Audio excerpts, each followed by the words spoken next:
Falcons versus Bucs Thursday night football from Atlanta. Last time these two teams met up on Thursday night from the ATL, Devin Hester returned a punt for a touchdown, and that's how long ago it was. So we're going to get through the injury news and then check out the keys to victory for Atlanta to get to 3-2 on the season and sit tied at the top of the NFC South.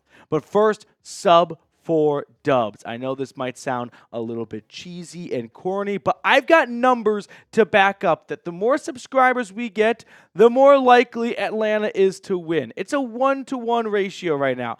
Let's go through memory lane for a second here. Week 1, Falcons lose to the Steelers. We get 26 subscribers in our preview video. How about week 2? They beat the Eagles. 56 subscribers. Okay, that's just a one-off. Week 3, they lose to the Chiefs. Just 13 subscribers. Week 4, they beat the Saints, 39 subscribers. I'm not joking when I say if you subscribe, the Atlanta Falcons are more likely to win. So if you want this team to be 3-2, do your civil duty right now and hit the sub button.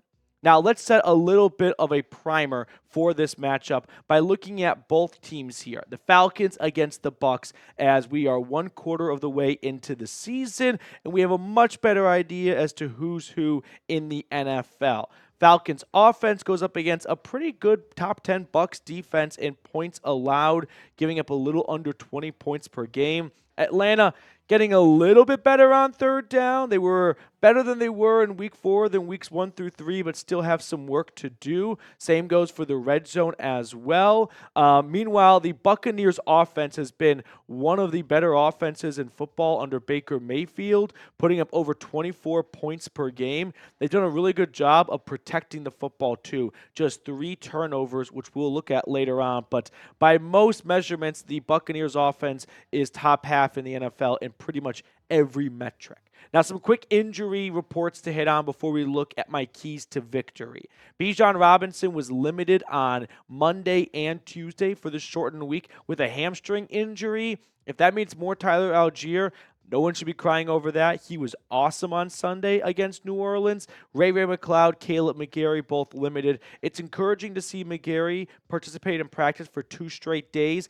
I don't like his chances of playing on a shortened week coming off an MCL knee sprain, so hopefully we get him back the following week. Troy Anderson, I think, is a major long shot to play on Thursday. I think if the game was Sunday, he'd still be a long shot to play. Shortened week, I would not hold your breath on seeing Anderson. Expect to see a lot of rookie JT Bertrand and maybe former Falcon and former first-round pick Rashaan Evans, who was just signed to the practice squad yesterday. As for the Buccaneers injuries, do you guys have a pen and paper? Because there's a lot. I'll go through the most notable names. Mike Evans, knee/calf, not practicing. I think that's more a little bit of, hey, short week, you're a veteran, we don't need to push it, but sure, something to watch for. Tristan Wirfs, of course, one of the best tackles in football, was limited with a knee injury. They've had a handful of guys miss a couple of games going into this one, like Antoine Winfield, their number 1 DB, one of the top safeties in football. He's still not practicing, so they may be missing him for another week. Vita Vea, those big guys, they put a lot of stress on their joints. So when they get injured in the knees and whatnot, it really makes things worse when you're over 300 pounds. Kalijah Cansey, another good interior defensive lineman for them, not practicing with a knee injury. So those are the injury reports going into this matchup. Still awaiting the official designations. Those will come out on Wednesday. But who you got? Falcons or Bucs? Before we look at my keys to victory, I do want to get your thoughts in the comment section. So scroll on down and reply to the pinned comment right now with an ATL or a TB. My first key to victory is pressure Baker Mayfield. Now, of course, you always want to get pressure on the quarterback, but I think in this case, it's especially true for an Atlanta front that has not generated a lot of pressure, and for a Buccaneers offense that has not dealt with pressure very well. In fact, if you look at the Bucs offensive line through 4 weeks, can anyone guess which one of these 4 games they lost? Bueller. It's the one where they gave up 7 sacks and 15 pressures. Baker has had an incredible start to the season, but it is clear that when you kind of turn up the heat on him a little bit, that's where old Baker tends to peek through a little bit, and poor decisions are made. So for Atlanta, it's paramount that this front four gets to the quarterback, which unfortunately has been a weakness of theirs. They have 4 sacks through 4 weeks. That is good for dead last in the NFL.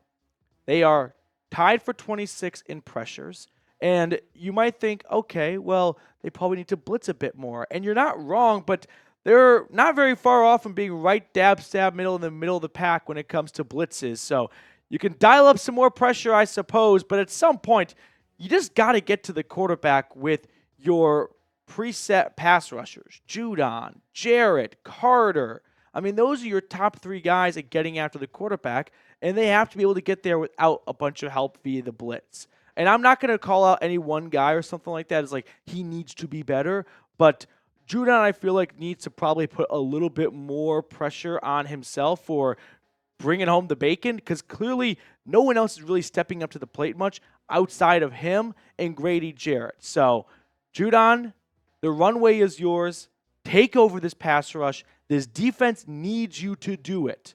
So please get some pressure on Baker. Before we look at key to victory number 2 and 3, I do want to tell everyone watching about our wonderful sponsor, Game Time. If you want to go watch this Falcons game on Thursday night or any other sporting event in your area, visit Game Time first, because they've got an awesome feature called Game Time Picks that makes getting tickets to see your favorite teams play live even easier. You see, Game Time Picks filters out the fluff to show you only the best deals and greatest value. That way you don't have to spend hours searching for the best tickets. So visit Game Time today, because they can help you by taking the guesswork out of buying tickets. Download the Game Time app, create an account, and use code CHATSPORTS for $20 off your first purchase. Terms apply. Again, create an account and redeem code CHAT Sports for $20 off. I put all that information in the comments and description of today's video. Download Game Time today. What time is it? Game time. Key to victory number 2, fast start. I did some digging, and I went all the way back to the beginning of last year, and I looked at every Thursday night matchup, excluding week 1 of 2023 and 2024 because no team played prior to that game. And what I found was somewhat astonishing.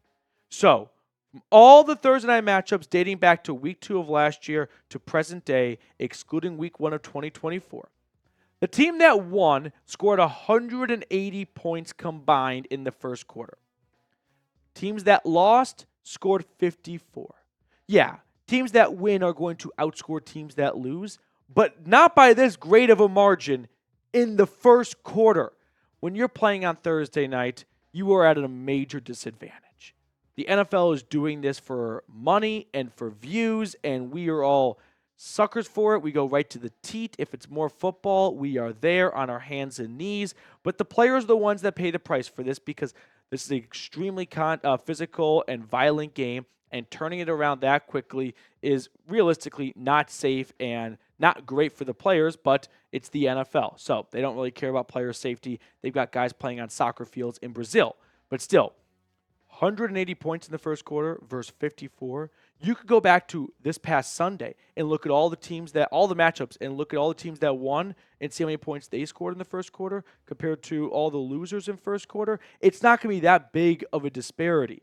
So clearly teams that get off to a fast start on a shortened week are able to really pull away, because the team that's trailing, it's already hard enough to come back in football, but to do it on a short week when you're not really even close to 100%, it's kind of a nightmare. In fact, I found a couple of interesting facts while I was doing this research, and I want to share them with you guys here. So, interesting fact number 1. Every single team that has won on Thursday night in this time frame scored in the first quarter. Not one did not get shut out. Also, all winners except for one, which was the Bears-Panthers matchup, won or at least tied the first quarter. If the Falcons go into the second quarter with the lead or at least tied, they've got a shot. Based on the last, probably 20-ish Thursday Night Football matchups. If you're trailing after one, it's over. It's Jover. So, who do you think will score the first touchdown? That hopefully comes in the first quarter. I want to see some predictions. I'm going to go with Tyler Algier. That was my pick last week. I'm going to stick with it this week. Give me the bowling ball Algier to score the first touchdown of the game. Third and final key to victory, forcing takeaways. What time do you not want to force takeaways, right? That should be always the goal. But similar to point number one, we are starting to notice some things that put a lot of pressure on some of the weaker points for the Buccaneers. And one of those being protecting the football for Tampa. Look at the first 4 weeks of the season. Are we noticing any kind of trend or pattern? Oh, yeah. The 2 games they won, and won by a lot, they didn't turn the ball over. The one time they turned it over twice, they lost by a lot. And then the one time they turned it over, they still won, but it was their closest win of the 3. So, of course, you'd like to turn the ball over, but some teams, I think, are better equipped to overcome turning it over. The Buccaneers, just a 4-week sample size, have shown us that is an Achilles heel of themselves. So, obviously, 2 names come to mind when talking about forcing takeaways. Justin Simmons and Jesse Bates. Both guys have an interception on the season already. Simmons coming off Mahomes against the Kansas City Chiefs, and Bates on Monday night against the Eagles. So we're talking takeaways. I'm looking at these 2 players right here. Now, they can't do it themselves all the time. Troy Anderson chipped in with a valuable interception against the Saints, but his status for Thursday is murky at best, which is why we're going to need to see some other guys step up. But, of course, we're going to need to lean on the superstars of this team, like Bates and Simmons, to get under Baker's skin. Before we sign off, I would be doing a very, very bad job if I did not mention what Thursday is partially about, and that is inducting Falcons GOAT Matt Ryan into the Ring of Honor. His introduction ceremony is on Thursday. So if you're going to the game, dig out that old Matt Ryan jersey of yours and wear it, but it's going to be awesome to see him, the greatest Falcon of all time, get added to their Ring of Honor. Former MVP, just the absolute staple of what Falcons football was for about a decade. So congrats to Matty Ice. It is obviously very well earned, very well deserved. I'm sure this was a great phone call for him to get from Arthur Blank. I wonder what it was like when Arthur Blank called himself to tell him he was going into the Ring of Honor. But what was your favorite Matt Ryan moment or memory? For me, I would go with beating the Packers in the NFC Championship game. A lot of people pick Green Bay to win that one to go to the Soupy, but for me, I'll go with winning the NFC Championship game in Atlanta. All right, that's going to do it for us on today's show. Thank you guys so much for tuning in. I really appreciate all of you who watch until the end of the video. So if you are watching, please let me know your favorite Matt Ryan moment or memory. That way I can kind of identify the end of the video crew.